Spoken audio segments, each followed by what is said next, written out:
কখনো কোনো বাগানের কোনো বৃক্ষকে দেখেছেন যেখানে সুগন্ধি ফুল থাকে, রসালো ফল থাকে?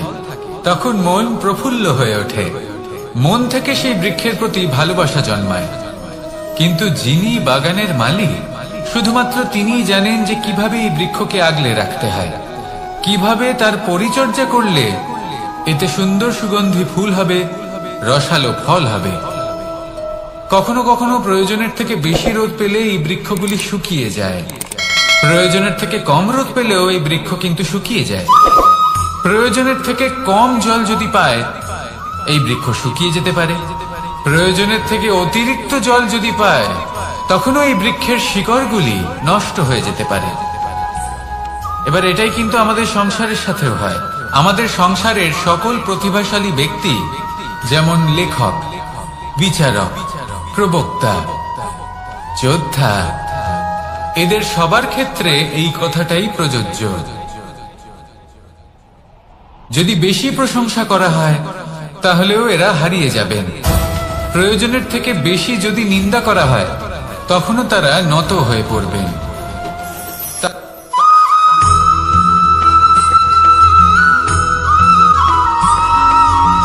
পঞ্চতত্ত্বের মধ্যে দ্বিতীয় তত্ত্ব হল ধরণী, ভূমি, যাকে আমরা ধরণী মাতা বলি।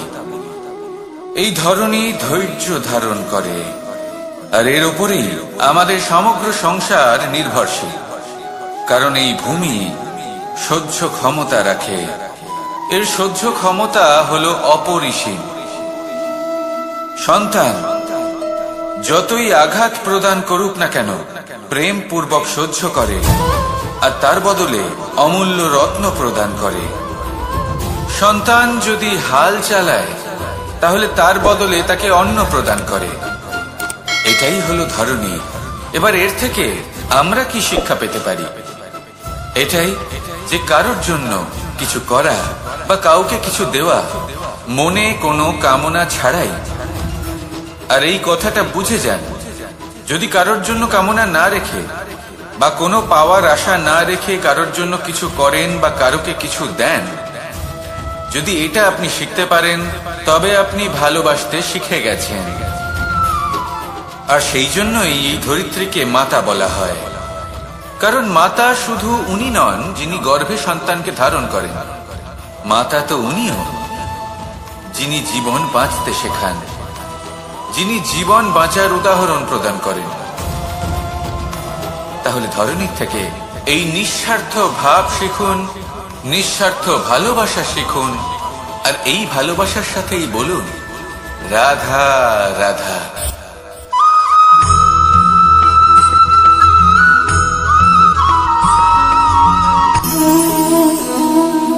নিয়তি। রাধা আমাকে বলে, কৃষ্ণ, যদি তুমি জানো যে নিয়তিতে কি আছে, তাহলে তাকে বদলে দাও না কেন?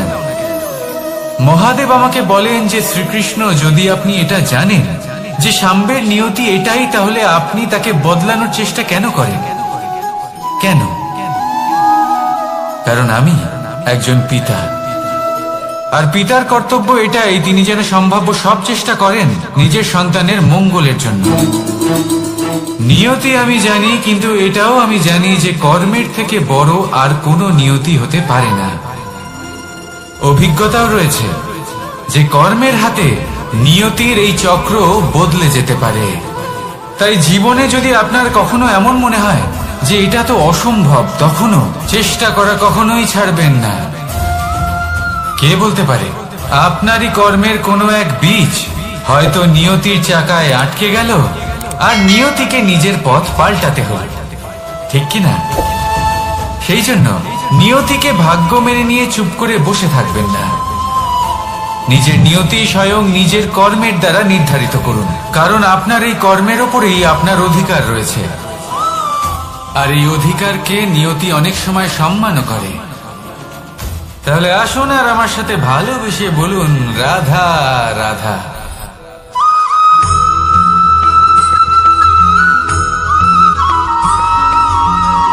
মানুষ ভাবেন যে ধন অর্জন করা হলো অত্যন্ত গুরুত্বপূর্ণ। তিনি আজীবন ধন অর্জন করতে থাকেন, ধন অর্জন করার চেষ্টা করতে থাকেন, সে যাই হয়ে যাক না কেন পরিশ্রম করতে থাকেন।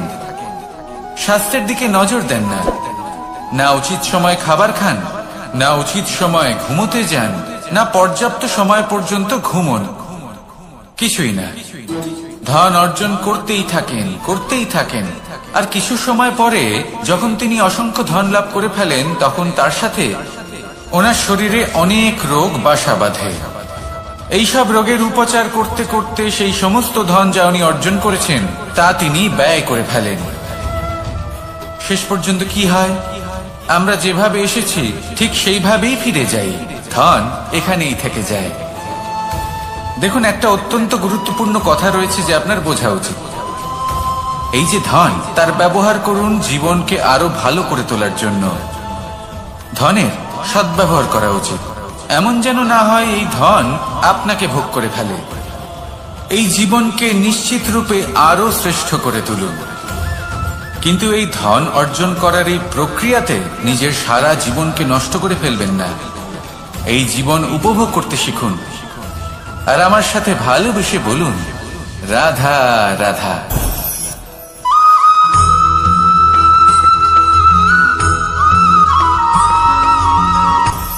আপনি কখনো পর্বতের শিখরে উঠেছেন? আপনি দেখতে পাবেন পর্বতের পদতলে প্রচুর সুন্দর ফুল রয়েছে, সবুজ বনানী রয়েছে। যত আপনি উপরে উঠতে থাকবেন তত ফুল কমতে থাকবে, সবুজ বনানী কমতে থাকবে। আরো কিছুটা উপরে উঠলে কাঁটা জাতীয় গাছ দেখতে পাবেন, শুকনো গাছ দেখতে পাবেন। আরো যদি উপরে ওঠেন তাহলে পাষাণ দেখতে পাবেন। আরো উপরে উঠলে হিমখণ্ড দেখতে পাবেন। এই যে পর্বত, তা মনুষ্য জীবনের সব থেকে উত্তম উদাহরণ। মানুষ যখন সাফল্যের শিখরে পৌঁছতে চান, মহানুভবতার শিখরে পৌঁছতে চান, পথে যত আস্তে আস্তে উপরে উঠতে থাকেন ততই ভৌতিক বস্তু তার থেকে বিচ্ছিন্ন হতে থাকে। যদি তিনি সেই ভৌতিক বস্তুগুলি ত্যাগ না করতে পারেন তাহলে কখনোই সেই স্থানে পৌঁছতে পারবেন না। আর মানুষ যদি উচিত ত্যাগ করতে পারেন, পথে অগ্রসর হতে থাকেন, এগোতে থাকেন, তাহলে একদিন না একদিন তিনি মহানুভবতার, জ্ঞানের, সাফল্যের হিমের স্বাদ অবশ্যই লাভ করবেন। মনে রাখবেন, মানব জীবনে ত্যাগ হলো অত্যন্ত গুরুত্বপূর্ণ অংশ। আসুন আমার সাথে ভালোবেসে বলুন, রাধা রাধা।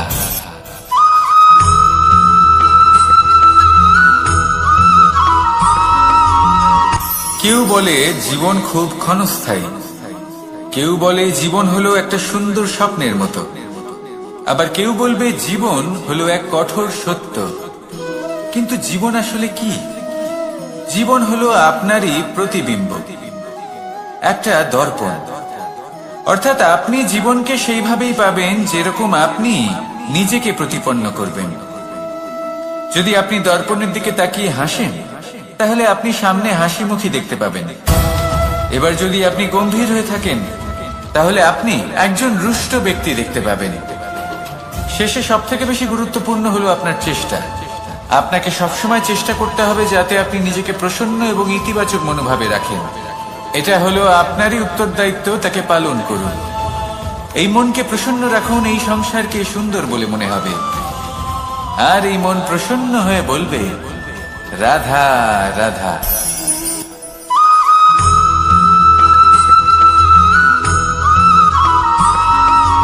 আমাদের শরীর প্রকৃতির সর্বশ্রেষ্ঠ রচনা। যে অঙ্গ প্রত্যঙ্গ আমরা লাভ করেছি প্রত্যেকটির মধ্যে একটি নিজস্ব বার্তা রয়েছে।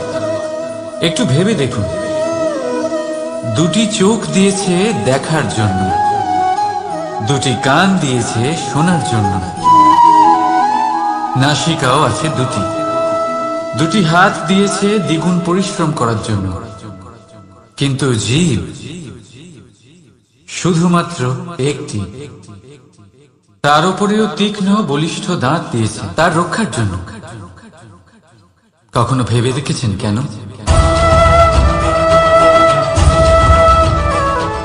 কারণ শব্দ আর শব্দের প্রয়োগ মানুষের সবচেয়ে বড় অস্ত্র, যার প্রয়োগ যত ভেবে চিন্তে করা যায় মানুষ তার জীবনে ততটাই উপরে উঠতে পারে। তাহলে মনে রাখুন, দেখুন, শুনুন আর বুঝুন বেশি, বলুন কম। রাধা রাধা।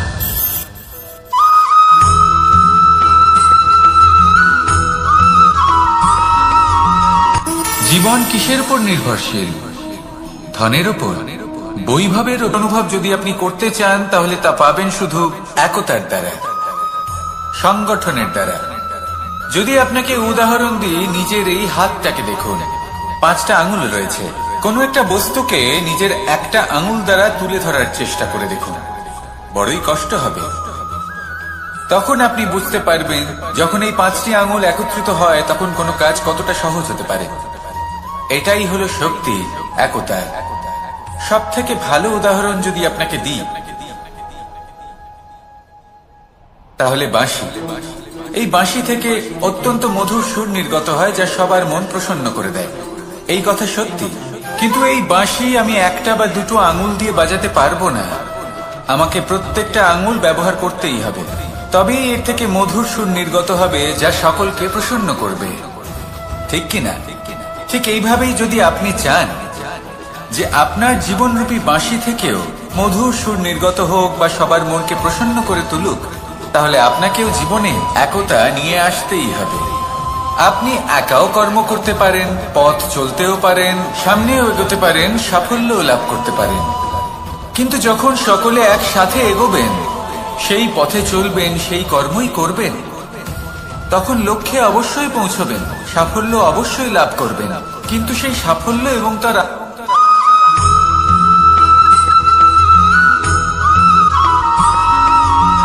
এই সংসারে সব থেকে বেশি কোমল বস্তু হলো রেশম। এই রেশম এতটাই কোমল হয় যে এর পুরো একটা থান শুধুমাত্র একটা হাতে ধরা সম্ভব। কখনো ভেবে দেখেছেন এই রেশম কিভাবে হয়? একটি কীট তার লালার দ্বারা উৎপন্ন হয়। এই কীট সেই রেশমকে পাক দিতে থাকে, পাক দিতেই থাকে, দিতেই থাকে, আর আস্তে আস্তে তার মধ্যেই জড়িয়ে পড়ে। শেষে ওর এই সুন্দর অমূল্য সৃষ্টি রেশমের এই সুতো, তার নির্মাণ কার্য পূর্ণ হয়, কিন্তু তাতেই ও নিজে বন্দী হয়ে যায়। নিজেরই মায়াজালের এই বন্দী গৃহে নিজেই ফেঁসে যায়। এবার এই সুতোকে ব্যবহারযোগ্য করে তোলার জন্য এই কীটগুলিকে এই কবচের সাথেই ফুটন্ত জলে ফেলে দেওয়া হয়। এই সংসারে যদি আমাদের স্বপ্ন এই সংসারের দুঃখ হরণ করার জন্য, এই সংসারে সুখ বিতরণ করার জন্য হয়, তবেই আমাদের প্রগতি সম্ভব। যদি আমাদের এই স্বপ্ন শুধুই আমাদের এবং আমাদের স্বার্থ সিদ্ধির জন্য হয়, তাহলে এই স্বপ্ন আমাদের অন্ধ করে দেবে, আমাদের অন্ধকারের পথে নিয়ে যাবে, আর আমরাও সেই কীটের মতো হয়ে যাব। নিজেদেরই মায়াজালে আমরা নিজেই ফেঁসে যাব, আর শেষে আমরা যদি কিছু লাভ করি তা হবে একাকিত্ব, অন্ধকারময় মৃত্যু। তাই স্বপ্ন অবশ্যই দেখুন, কিন্তু এমন ভাবে স্বপ্ন দেখবেন না যে তার এই বন্দিগৃহে আপনি নিজেই ফেঁসে গেলেন। স্বপ্ন দেখুন পরোপকারে।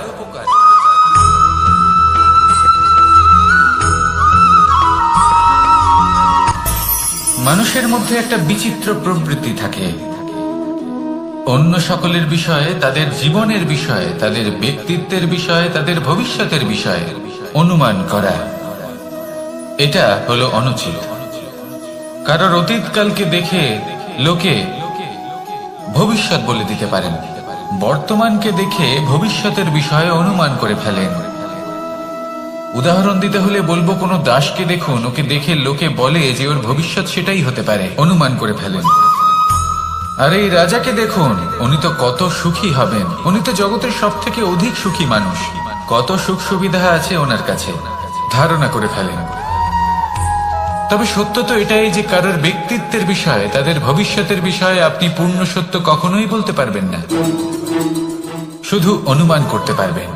আর এই অনুমান করে সত্যি কোনো লাভ হয় না, কারণ এই কাল সেটা হলো অত্যন্ত শক্তিশালী। কালো থেকে কালোতর কয়লাকেও হিরেতে পরিণত করতে পারে। অনেক বড় বড় রাজাকেও বিদূষক বানিয়ে ফেলতে পারে এক মুহূর্তেই।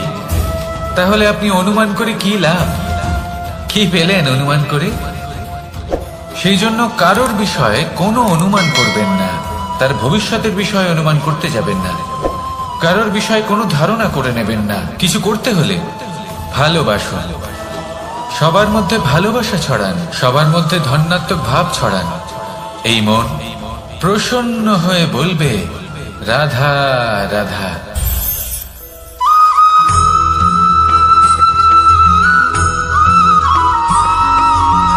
পঞ্চতত্ত্বের মধ্যে দ্বিতীয় তত্ত্ব হল ধরণী, ভূমি, যাকে আমরা ধরণী মাতা বলি। এই ধরণী ধৈর্য ধারণ করে, আর এর উপরেই আমাদের সমগ্র সংসার নির্ভরশীল। কারণ এই ভূমি সহ্য ক্ষমতা রাখে, এর সহ্য ক্ষমতা হল অপরিসীম। সন্তান যতই আঘাত প্রদান করুক না কেন, প্রেম পূর্বক সহ্য করে, আর তার বদলে অমূল্য রত্ন প্রদান করে। সন্তান যদি হাল চালায়, তাহলে তার বদলে তাকে অন্ন প্রদান করে। এটাই হলো ধরণী। এবার এর থেকে আমরা কি শিক্ষা পেতে পারি? এটাই যে কারোর জন্য কিছু করা বা কাউকে কিছু দেওয়া মনে কোনো কামনা ছাড়াই। আর এই কথাটা বুঝে যান, যদি কারোর জন্য কামনা না রেখে বা কোনো পাওয়ার আশা না রেখে কারোর জন্য কিছু করেন বা কারোকে কিছু দেন, যদি এটা আপনি শিখতে পারেন, তবে আপনি ভালোবাসতে শিখে গেছেন। আর সেই জন্যই এই ধরিত্রীকে মাতা বলা হয়। কারণ মাতা শুধু উনি নন যিনি গর্ভে সন্তানকে ধারণ করেন, মাতা তো উনিও যিনি জীবন বাঁচতে শেখান, যিনি জীবন বাঁচার উদাহরণ প্রদান করেন। তাহলে ধরণীর থেকে এই নিঃস্বার্থ ভাব শিখুন, নিঃস্বার্থ ভালোবাসা শিখুন, আর এই ভালোবাসার সাথেই বলুন রাধা রাধা।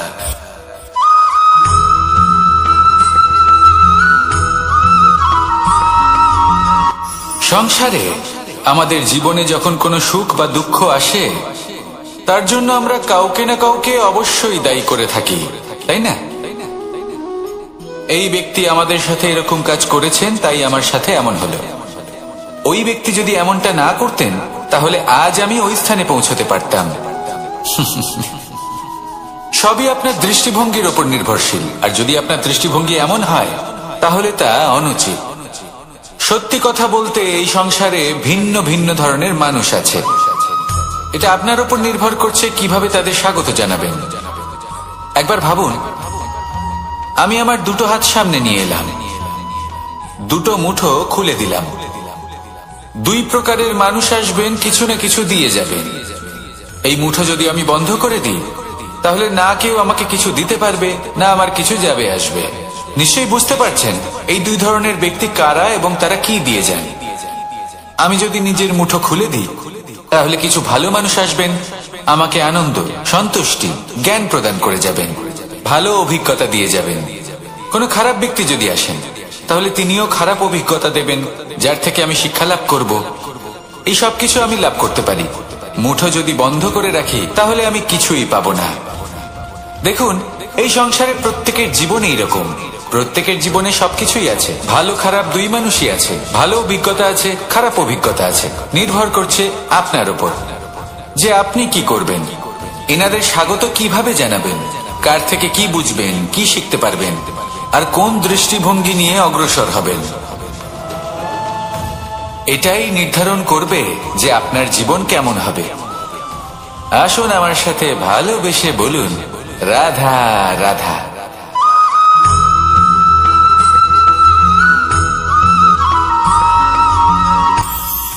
এটা হলো ধান গাছ।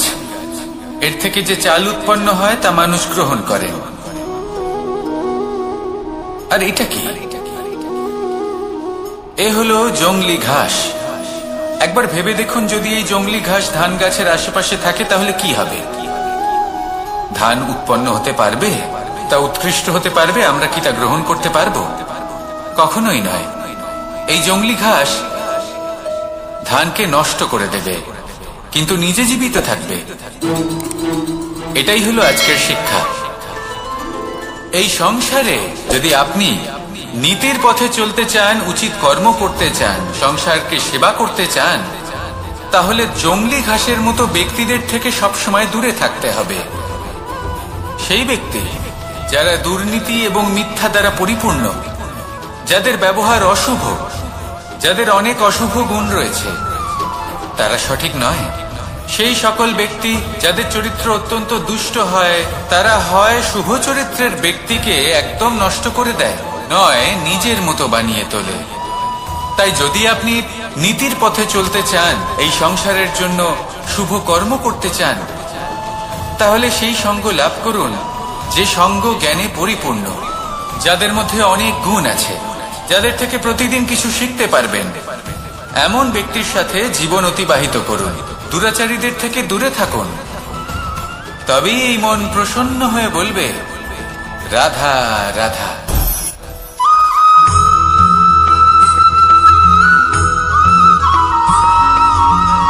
মানুষের মানসিকতা এমন হয় যে সে যতটা করে আশা করে যে তার থেকে অনেক বেশি তার বদলে সে পাবে। দেখুন, সবকিছুই আপনার ভাবনা চিন্তার উপর নির্ভর করছে। আপনি যদি ফলের বিষয়ে ভেবে কর্ম করতে থাকেন, তাহলে সেটা অনুচিত। জীবনের আসল আনন্দ হলো নিজের কর্ম করতে থাকা, ফলের চিন্তা করা উচিত নয়। যদি আপনি এরকম ভাবেন যে আমি এতটা করছি, আমার এতটা পাওয়া উচিত, সেই ভাবনা অনুচিত। যদি আপনি সেবার মানসিকতা নিয়ে কর্ম করতে থাকেন, কর্মচক্রে প্রবাহিত হন, যদি আপনি এমন ভাবনা রাখেন যে আমি এতটা পাচ্ছি, তাই এর থেকে অনেক বেশি আমি কর্ম করব, তাহলে নিশ্চিত রূপে আপনি যতটা করছেন তার থেকে অনেক বেশি আপনি পাবেন। আপনার আশার থেকে অনেক বেশি আপনি পাবেন। শুধু জীবনে অনেক বেশি কাজ করতে থাকুন, ফলের চিন্তা করবেন না। আর মনে রাখবেন, এই ভাবনাই সব থেকে বড় বীজ। কর্মের উপর বিশ্বাস রাখুন। জীবনে যা যা আপনি চান সবই সুখময় হবে। আসুন আর আমার সাথে ভালোবেসে বলুন, রাধা রাধা।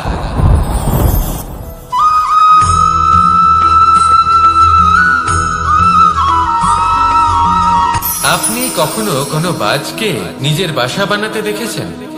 এই বাজ যখনই কোনো বাসা বানায়, তখন উঁচু গাছের ডালে বা কোনো পর্বতের শিখরে বাসা বানায়, অনেক উচ্চতায়। আর সেখানে তার সন্তানও জন্মগ্রহণ করে। যখন এই সন্তানেরা জন্মায়, তখন এই বাজ খুবই ভালোবেসে এবং খুব সাবধানে এদের পালন পোষণ করে। নিজের ঠোঁট দিয়ে তাদের ঠোঁটে খাবার পরিবেশন করে। কিন্তু যেই সেই সন্তানেরা হৃষ্টপুষ্ট হয়ে যায় এবং সেই কথা বাজ নিজে বুঝতে পেরে যায়, সেই বাজ নিজেই সেই বাসা ছিন্ন ভিন্ন করে দেয়। সেই সন্তান যাদের সবেমাত্র ডানা গজিয়েছে, কিভাবে উঠতে হয় তারা জানে না, সেই সন্তানগুলিকে উচ্চতা থেকে ঠেলে দেয়। সেই সন্তান প্রথমে ভয়ভীত হয়ে যায়। তারা সামনে মৃত্যুকে দেখতে পেয়ে ভয়ের কারণে তাদের ডানা ঝাপটাতে থাকে। আর সেই প্রক্রিয়াতেই সেই সন্তানগুলি উড়তে শুরু করে দেয়। এবার এই ঘটনায় আমরা কি শিক্ষা পেতে পারি? এটাই, যদি আপনি মাতা পিতা হন, তাহলে নিজের সন্তানকে অবশ্যই স্নেহ করুন, কিন্তু তাদেরকে নিজের আঁচলের তলায় বেঁধে রাখবেন না। যদি আপনি চান আপনার সন্তান জীবনে উন্নতি করুক, তাহলে নিজের মুঠো থেকে তাদের স্বতন্ত্র করে দিন। এই সংসারে সংঘর্ষ করতে দিন। সেই সন্তান নিজেই বুঝতে পারবে যে জন্মের সময় পাওয়া ডানা কি করে ব্যবহার করতে হয়। আর আপনার চোখের সামনে আপনার সন্তান এই আকাশে উড়তে থাকবে। তাহলে আসুন আমার সাথে ভালোবেসে বলুন, রাধা রাধা।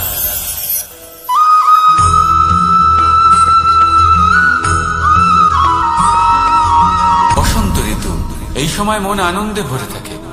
এমন মনে হয় যেন আমরা আকাশে বিচরণ করতে চলে যাই, কিন্তু সেটা তো সম্ভব নয়। সেই জন্য হয়তো আমরা ঘুড়ি ওড়াই, এই ঘুড়িকে নিজেদের প্রতিরূপ মনে করে। এবার অনেক মানুষ আছেন যারা ঘুড়ি ওড়ান, কিন্তু এই কর্মের সারমর্ম কি সেটা কজন বুঝতে পারেন? আপনি এটা মনে করুন যে আপনি হলেন সেই ঘুড়ি। আর এই সুতো যিনি ধরে রয়েছেন তিনি হলেন পরমাত্মা। আর এই সুতো যেখান থেকে শুরু হয় সেই লাটাই হলো আমাদের কর্মচক্র। এবার আপনি নিজেই অনুমান করুন যে এই উড়ান কার ওপর নির্ভরশীল, পরমাত্মার ওপর আর আপনার কর্মের ওপর। যদি পরমাত্মা আপনার হাত ধরে থাকেন, আপনার সাথে থাকেন, যদি আপনি শুভ কর্ম করতে থাকেন, আপনি এই আকাশে উড়তে থাকবেন। কিন্তু কোথাও কোথাও যদি পরমাত্মার সাথে এই বন্ধন ছিন্ন হয়, আপনার কর্মচক্র খারাপ হয়ে যায় বা থেমে যায়, তাহলে আপনার এই ঘুড়ি কেটে যাবে আর দূরে কোনো গাছের ডালে গিয়ে আটকে যাবে। তাই শুধুমাত্র ঘুড়ি ওড়াবেন না, তার থেকে শিখুন, পরমাত্মার সাহচর্যে থাকুন, সবসময় শুভ কর্ম করতে থাকুন আর সবসময় এই আকাশে উড়তে থাকুন। আসুন আর আমার সাথে ভালোবেসে বলুন, রাধা।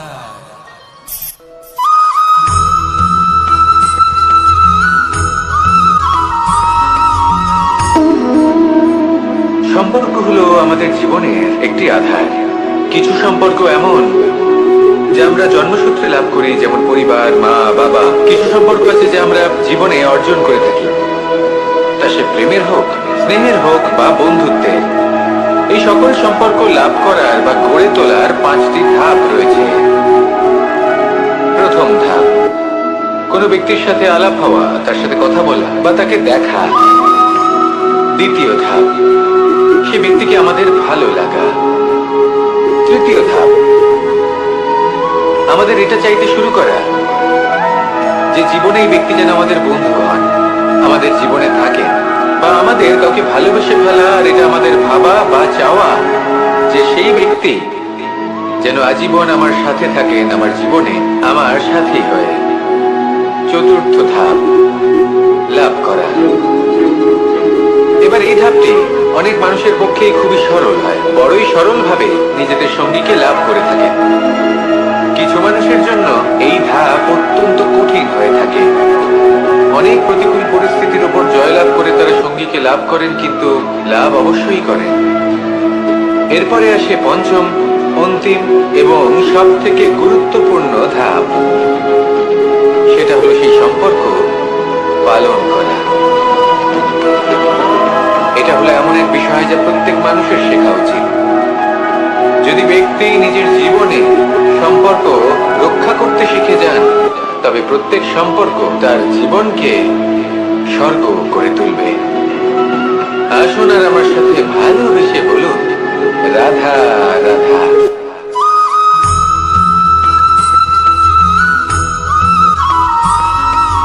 জীবনে যখন কোনো ব্যক্তি নিজের লক্ষ্য প্রাপ্তির জন্য নিরন্তর পরিশ্রম করতে থাকেন, চেষ্টা করতে থাকেন, তখন তিনি কষ্ট অনুভব করেন। কখনো শারীরিক কষ্ট, কখনো মানসিক কষ্ট।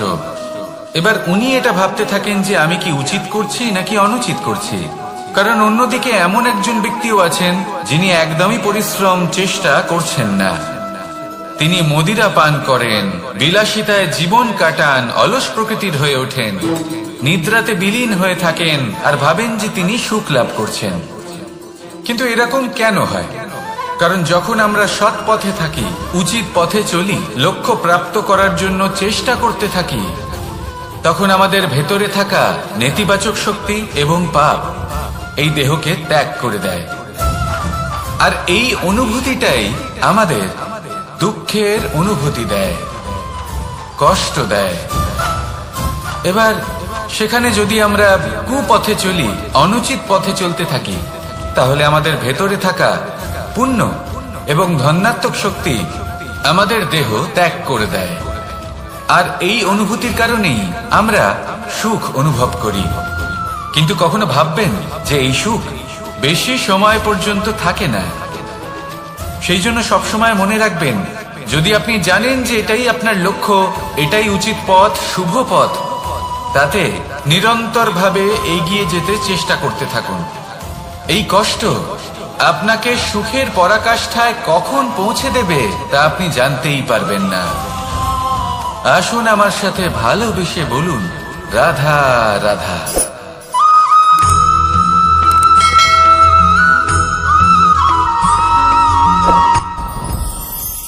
সাথী।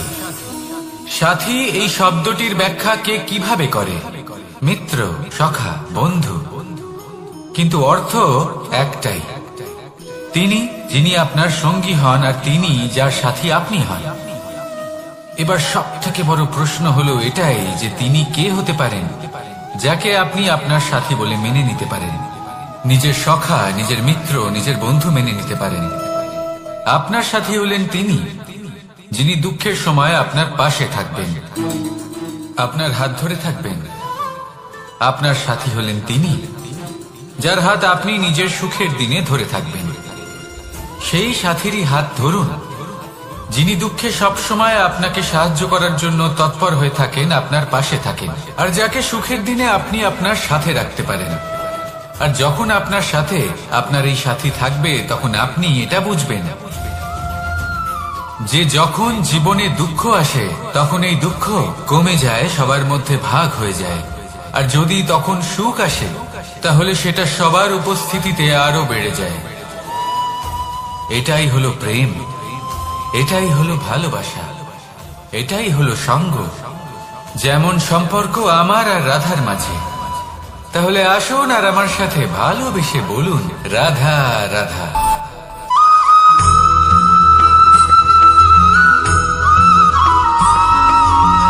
পঞ্চতত্ত্বের মধ্যে দ্বিতীয় তত্ত্ব হল ধরণী, ভূমি, যাকে আমরা ধরণী মাতা বলি। এই ধরণী ধৈর্য ধারণ করে আর এর উপরেই আমাদের সমগ্র সংসার নির্ভরশীল।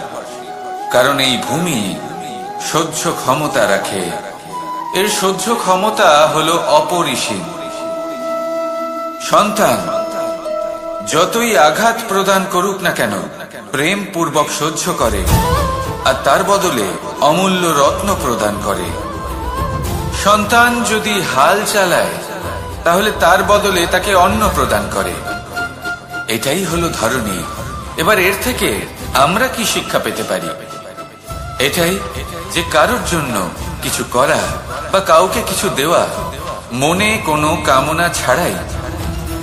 আর এই কথাটা বুঝে যান, যদি কারোর জন্য কামনা না রেখে বা কোনো পাওয়ার আশা না রেখে কারোর জন্য কিছু করেন বা কারোকে কিছু দেন, যদি এটা আপনি শিখতে পারেন তবে আপনি ভালোবাসতে শিখে গেছেন। আর সেই জন্যই এই ধরিত্রীকে মাতা বলা হয়।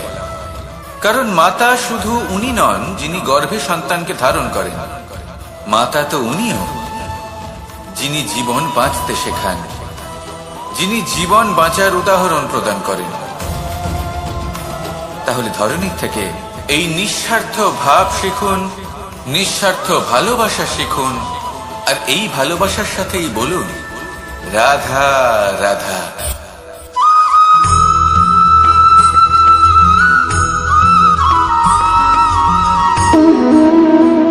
সম্পর্ক হলো আমাদের জীবনের একটি আধার। কিছু সম্পর্ক এমন যে আমরা জন্মসূত্রে লাভ করি, যেমন পরিবার, মা, বাবা। কিছু সম্পর্ক আছে যে আমরা জীবনে অর্জন করে থাকি, তা সে প্রেমের হোক, স্নেহের হোক বা বন্ধুত্বের। এই সকল সম্পর্ক লাভ করার বা গড়ে তোলার 5টি ধাপ রয়েছে। প্রথম ধাপ, কোনো ব্যক্তির সাথে আলাপ হওয়া, তার সাথে কথা বলা বা তাকে দেখা। দ্বিতীয় ধাপ, সে ব্যক্তিকে আমাদের ভালো লাগা। তৃতীয় ধাপ,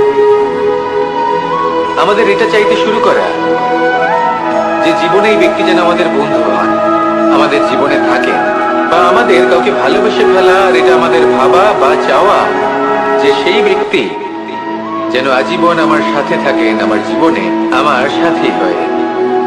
চতুর্থ ধাপ, লাভ করা। এবার এই ধাপটি অনেক মানুষের পক্ষে খুবই সরল হয়, বড়ই সরল ভাবে নিজেদের সঙ্গীকে লাভ করে থাকেন। কিছু মানুষের জন্য এই ধাপ অত্যন্ত কঠিন হয়ে থাকে। অনেক প্রতিকূল পরিস্থিতির উপর জয়লাভ করে তারা সঙ্গীকে লাভ করেন, কিন্তু লাভ অবশ্যই করেন। এরপরে আসে পঞ্চম, অন্তিম এবং সব থেকে গুরুত্বপূর্ণ ধাপ। সেটা হলো সেই সম্পর্ক পালন করা। এটা হলো এমন এক বিষয় যা প্রত্যেক মানুষের শেখা উচিত। যদি ব্যক্তি নিজের জীবনে সম্পর্ক রক্ষা করতে শিখে যান, তবে প্রত্যেক সম্পর্ক তার জীবনকে স্বর্গ করে তুলবে। আসুন আর আমার সাথে ভালোবেসে বলুন, রাধা রাধা।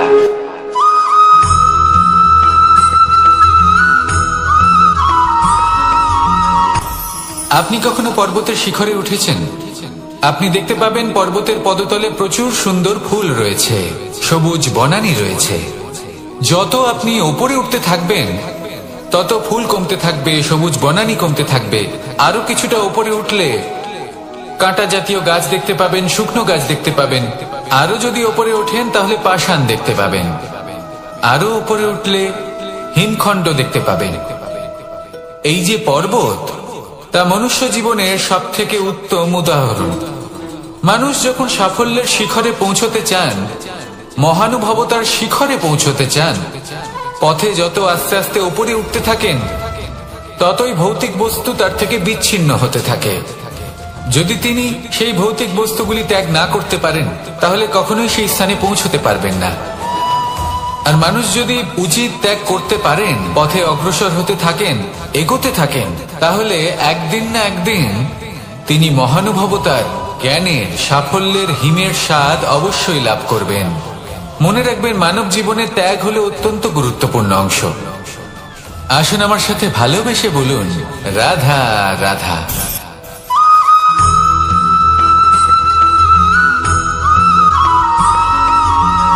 মানুষের মানসিকতা এমন হয় যে সে যতটা করে আশা করে যে তার থেকে অনেক বেশি তার বদলে সে পাবে। দেখুন, সবকিছুই আপনার ভাবনা চিন্তার উপর নির্ভর করছে। আপনি যদি ফলের বিষয়ে ভেবে কর্ম করতে থাকেন তাহলে সেটা অনুচিত। জীবনের আসল আনন্দ হলো নিজের কর্ম করতে থাকা, ফলের চিন্তা করা উচিত নয়। যদি আপনি এরকম ভাবেন যে আমি এতটা করছি, আমার এতটা পাওয়া উচিত, সেই ভাবনা অনুচিত। যদি আপনি সেবার মানসিকতা নিয়ে কর্ম করতে থাকেন, কর্মচক্রে প্রবাহিত হন, যদি আপনি এমন ভাবনা রাখেন যে আমি এতটা পাচ্ছি তাই এর থেকে অনেক বেশি আমি কর্ম করব, তাহলে নিশ্চিত রূপে আপনি যতটা করছেন তার থেকে অনেক বেশি আপনি পাবেন। আপনার আশার থেকে অনেক বেশি আপনি পাবেন। শুধু জীবনে অনেক বেশি কাজ করতে থাকুন, ফলের চিন্তা করবেন না। আর মনে রাখবেন, এই ভাবনাই সব থেকে বড় বীজ। কর্মের উপর বিশ্বাস রাখুন, জীবনে যা যা আপনি চান সবই সুখময় হবে। আসুন আর আমার সাথে ভালোবেসে বলুন, রাধা রাধা।